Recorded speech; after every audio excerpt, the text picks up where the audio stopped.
Hello friends.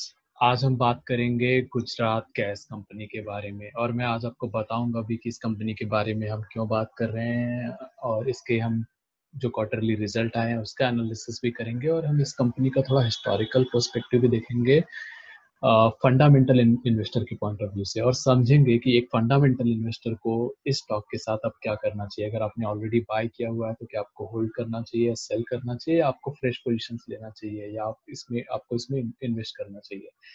तो ना कि बस हम इस कंपनी के बारे में स्टडी करेंगे, हम ये गैस इंडस्ट्री के बारे में स्टडी करेंगे जो कि बहुत ही इंटरेस्टिंग है। तो चलिए देखते हैं कि आपको क्या करना चाहिए Q1 FY21 रिजल्ट के बाद इस कंपनी के साथ।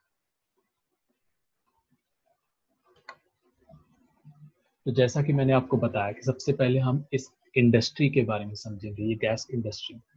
तो गैस इंडस्ट्री की सबसे अच्छी बात रही है कि गैस प्राइसेस जो है 2018 से गिर रहे हैं। तो ग्लोबली आप देखेंगे तो गैस प्राइसेस है ना कम हो रहे हैं और उससे हमें क्या बेनिफिट मिलता है। अगर गैस के प्राइसेस कम होंगे तो उसका डिमांड बढ़ेगा, उसका कंजम्पशन बढ़ेगा, क्योंकि वो फिर और कॉम्पिटिटिव हो पाएगा ऑयल और कोल एनर्जी के मुकाबले।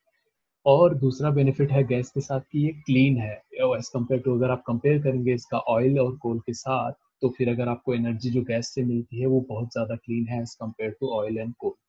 और इसी वजह से इस एनर्जी का डिमांड बढ़ेगा, क्योंकि ग्लोबली हर कंट्रीज चाहेगी कि वो जो अपना एनर्जी है वो क्लीन सोर्सेज से ले, ना कि ऑयल एंड कोल से जिसमें बहुत ज़्यादा पोल्यूशन होता है, जिससे हमारी सिटीज़ के पोल्यूशन लेवल इंक्रीज होते हैं। तो ग्लोबली हर कंट्री चाहती है कि वो क्लीन एनर्जी की तरफ मूव करे। इंडियन गवर्नमेंट ने भी टारगेट रखा है कि वो अपना जो टोटल एनर्जी है उसका 50% एनर्जी गैस से लेगी, और अभी वो 6% एनर्जी गैस से आती है। तो ये जो 6% है ये रेशियो इसका 15% तक बढ़ेगा। तो 2022 तक इंडियन गवर्नमेंट का टारगेट है कि 15% हमारा जो टोटल एनर्जी है वो गैस इंडस्ट्री से, गैस से आएगा। तो यहाँ भी गैस इंडस्ट्री के लिए बहुत ज़्यादा अपॉर्चुनिटीज़ है, क्योंकि ये एक अकेला ही है फॉसिल फ्यूल्स में या जो भी है एनर्जी सोर्सेज में ऑयल एंड कोल के मुकाबले जिसका शेयर बढ़ेगा। और अगर गैस का शेयर बढ़ेगा तो ये किसी, या तो ऑयल ऑयल का कम होगा या कोल का कम होगा। तो एक चीज़ तो हम समझ गए हैं कि गैस का शेयर बढ़ेगा और ये गवर्नमेंट का भी पुश है।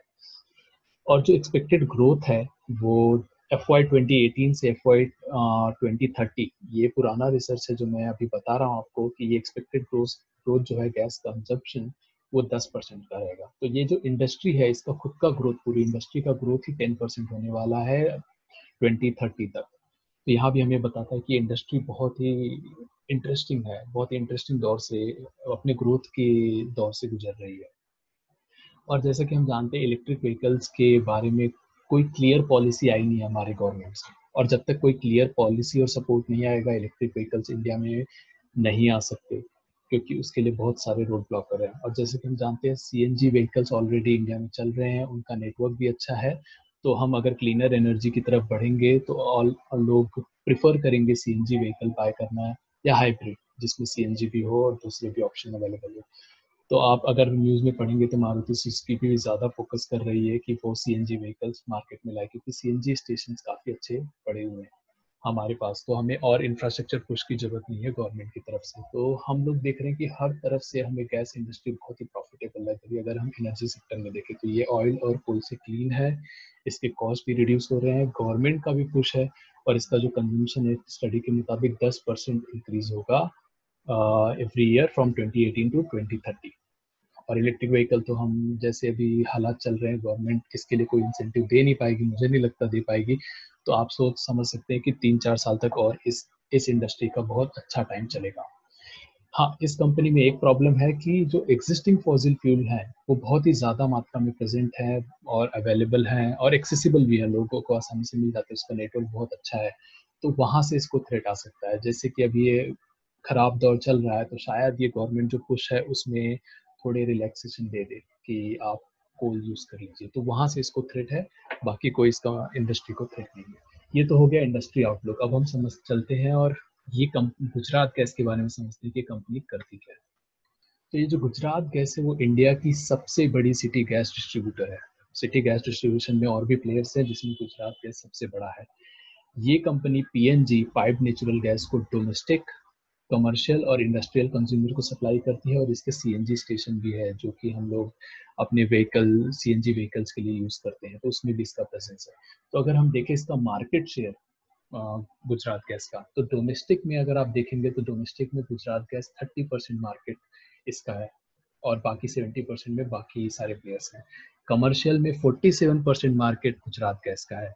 सीएनजी स्टेशन आज 23% सीएनजी स्टेशन जो भी इंडिया में है वो गुजरात गैस के हैं, बाकी 77 अदर प्लेयर्स के हैं। और इंडस्ट्रियल अगर आप कनेक्शन देखेंगे तो वहाँ भी गुजरात गैस 44% है और बाकी 56% में है। इसमें बहुत सारे प्लेयर हैं, पर Gujarat gas majority of the section में लीडर है। तो ये कंपनी गैस इंडस्ट्री में, गैस डिस्ट्रीब्यूशन इंडस्ट्री में लीडर है। ये कंपनी आज के टाइम में 22 जिलों में, गुजरात के 22 जिलों में ऑपरेट करती है, दादरा नगर हवेली में ऑपरेट करती है, और पालगढ़ डिस्ट्रिक्ट ऑफ महाराष्ट्र में ऑपरेट करती है। ये तो हो गए इनके करेंट ऑपरेशन। और ये कंपनी ने रिसेंटली 7 नए जियोग्राफिकल एरियाज में भी लाइसेंस मिला है इनको एक्सपांड करने का। तो ये हम फ्यूचर में देखेंगे कि ये राजस्थान, पंजाब, हरियाणा और मध्य प्रदेश में भी एक्सपांड करेंगे। तो ये कंपनी एक्सपांशन फेज में चल रही है। गवर्नमेंट का भी जैसे मैंने बताया बहुत सारा कुछ है। तो ये कंपनी के जो फ्यूचर है मुझे बहुत ही इंटरेस्टिंग लग रही है। तो कंपनी का बिजनेस समझ लिया हमने, इंडस्ट्री आउटलुक समझ लिया। अब चलते हैं इस कंपनी का, हम देखेंगे कि इसका जो Q1 रिजल्ट है वो कैसा रहा। जैसा कि हम जानते हैं Q1 में जो कि अप्रैल से जून तक था, बहुत सारे स्टेट्स में लॉकडाउन था, तो बहुत सारी कंपनी को रिलैक्सेशन नहीं मिले थे, तो कंपनी अपने सेल्स नहीं कर पाया अच्छी। तो यहाँ भी हम देख रहे हैं कि सेल्स में इसके सेल्स 1082 करोड़ के रहे, जो कि 2667 करोड़ से कम है, बहुत ज़्यादा कम है। तो इसके सेल्स, इस कंपनी के इस क्वार्टर में सेल्स गिरे हैं। इंटरेस्ट तो सेम रहा है, क्योंकि सिमिलर ही रहा है। पहले 42 करोड़ का था, अभी ये 40 करोड़ का हो गया पिछले क्वार्टर से कंपेयर करें तो। और नेट प्रॉफिट अगर हम देखें तो 58 करोड़, अप्रॉक्सीमेटली 60 करोड़। और पहले इसके पिछले क्वार्टर में इनका नेट प्रॉफिट 251 करोड़ रहा था। तो ये कंपनी का जो डीग्रोथ हुआ है बहुत ज़्यादा हुआ है। तो ये क्वार्टर नंबर अच्छे नहीं दिख रहे हैं हमें, और इसका वजह भी हमें पता है कि लॉकडाउन था। तो ये क्वार्टर रिजल्ट तो अच्छे नहीं है। फिर भी मैं इस कंपनी के बारे में क्यों बात कर रहा हूँ वो मैं आपको बताऊंगा। चलिए इस कंपनी का बैलेंस शीट देखते हैं। इसका देखिए, इस कंपनी का बैलेंस शीट अगर आप देखेंगे तो इसके रिजर्व्स कंटिन्यूसली इंक्रीज हो रहे हैं। यहाँ पे देखिए तो रिजर्व्स कंटिन्यूसली इंक्रीज हो रहे हैं। अब इस कंपनी के थोड़े रेशियोज भी देख लेते हैं। रिजर्व्स इंक्रीज हो रहे हैं मतलब इस कंपनी के पास और भी पैसे आ रहे हैं, वो अपने कैश पोजीशन काफी अच्छा हो रहा है, तो कंपनी स्ट्रांग हो रही है। रेशियो में देखते हैं हम लोग, लेवरेज रेशियो देखते हैं।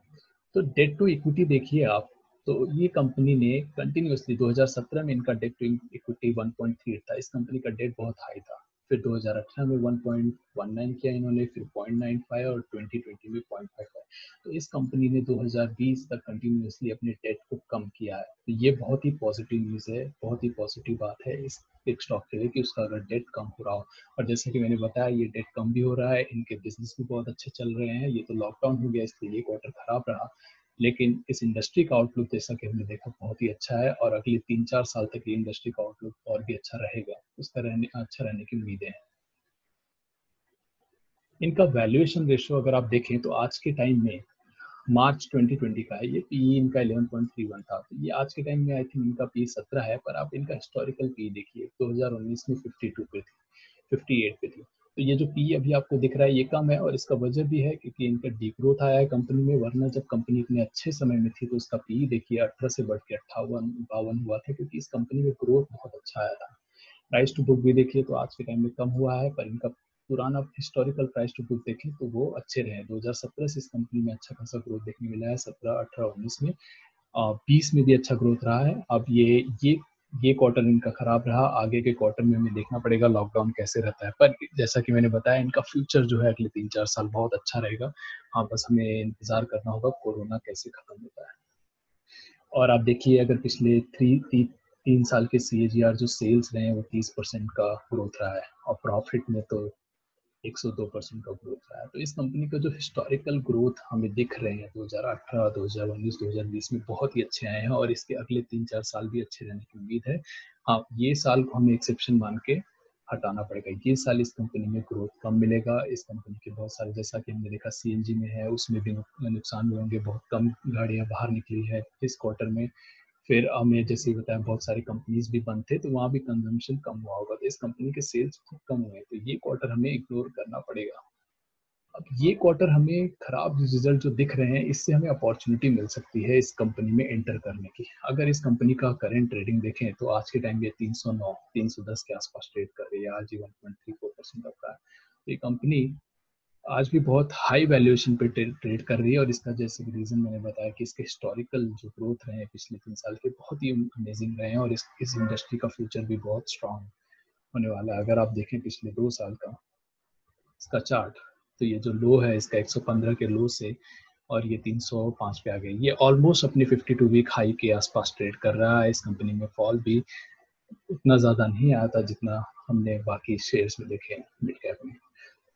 तो इनका अगर ट्रेडिंग वैल्यूएशन देख लेते हैं, तो अभी कंपनी का जो मार्केट कैप है 21,316 करोड़ का है। कंपनी का जो पीई है वो ऑलमोस्ट 18 के आसपास का है, और इंडस्ट्री पीई 15 है। तो ये इंडस्ट्री पी से ऑब्वियसली ज़्यादा ट्रेड कर रही है, पर जैसा कि हमने देखा इसके ग्रोथ भी बहुत अच्छे रहे हैं। बुक वैल्यू 47.8 है, और अगर इसका प्राइस टू बुक देखें तो 6.48 अभी हमें दिख रहा है, फेस वैल्यू 2 है।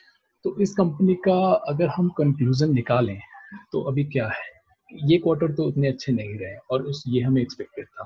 तो शायद ये क्वार्टर के नंबर्स हमें इस स्टॉक में एंट्री करने का मौका दे। इसका फ्यूचर बहुत अच्छा होने वाला है अगले 3-4 साल, जैसे कि हमने इंडस्ट्री आउटलुक देखा, और इसका हिस्टोरिकल भी हमने देख लिया, पिछले 3 साल में ग्रोथ बहुत अच्छा रहा है। तो अगर हमें इस कंपनी में अगर थोड़े भी फॉल आते हैं, अगर आपको मौका मिलता है एंटर करने का, तो आप इंटर कर जाइए। ये स्टॉक बहुत ही अच्छा ग्रोथ और बहुत ही अच्छा रिटर्न देगा आपको। अगर इस स्टॉक में आपको 250 या 200 के आसपास के वैल्यूएशन मिलते हैं, 200 तो बहुत ही डिफिकल्ट होगा शायद, अगर आपको 250 280 के आसपास मिल रहा है एंट्री पॉइंट, तो आप इसमें एंटर कर सकते हैं। 280 के आसपास भी अगर आपको मिल रहा है, तो ये इसका फ्यूचर बहुत अच्छा होना है। अगर आप लॉन्ग टर्म इन्वेस्टर है, शॉर्ट टर्म में इसमें बहुत कुछ आपको नहीं मिलेगा, पर अगर आप लॉन्ग टर्म इन्वेस्टर है, 3 से 4 साल का आउटलुक रखते हैं, तो ये इंडस्ट्री का एक स्टॉक आपके पास होना चाहिए। मुझे तो गुजरात गैस अच्छा लगता है, आप इंडिपस गैस या अडानी गैस और भी हैं स्टॉक्स, महानगर लिमिटेड, उनको एक्सप्लोर कर सकते हैं और देख सकते हैं। अगर यहाँ टेक्निकल चार्ट देखें तो ये तो अभी बुलिश लग रहा है, तो शायद ये शॉर्ट टर्म में भी थोड़ा और ऊपर जाए। तो ये रहा हमारा एनालिसिस इस कंपनी के बारे में। इसके हमने इंडस्ट्री आउटलुक देखा जो कि बहुत ही बेहतरीन है, और कंपनी का बिजनेस भी देखा, ये लीडर है अपने सेगमेंट का। तो ये स्टॉक हमें बाय करने चाहिए डेज पे। तो आज के लिए इतना ही। अगर आपको कोई भी सवाल हो इस स्टॉक के बारे में या इस इंडस्ट्री के बारे में, तो आप हमें कमेंट में पूछ सकते हैं। आप हमारे चैनल को लाइक कीजिए, सब्सक्राइब कीजिए, और बेल आइकन दबाइए ताकि आपको नोटिफिकेशन मिलते रहे, और अपने दोस्तों से ये एनालिसिस शेयर कीजिए। ये दोस्तों बहुत ही अच्छा स्टॉक है, अगर इसमें हमें एंट्री करने का मौका मिलता है लो पे, तो हमें एंट्री करनी चाहिए। ये लॉन्ग टर्म के लिए बहुत अच्छा ग्रोथ देगा। धन्यवाद।